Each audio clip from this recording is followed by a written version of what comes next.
નમસ્કાર, હું છું પ્રિયા અને તમે જોઈ રહ્યા છો જનતા કી જાણકારી ન્યૂઝ। નજર કરીએ આજના સમાચાર ઉપર। મોડા રામદેવ આશ્રમની પગપાળા જતા યાત્રાળુ માટે જમવાની વ્યવસ્થા કરવામાં આવી।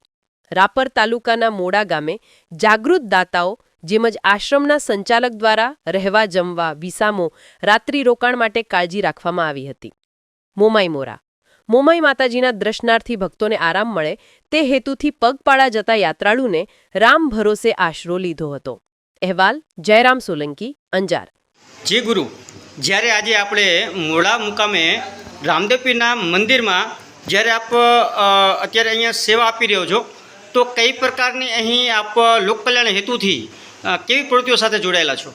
આ લોકો યાત્રા આવે છે બરાબર, એની સેવા હું સતત 24 કલાક બજાવી રહ્યો છું, લોકોની સેવા કરું છું અને મારું નામ છે વનારામ બાપુ, બરાબર, મોડા આશ્રમ રામદેવ પીર।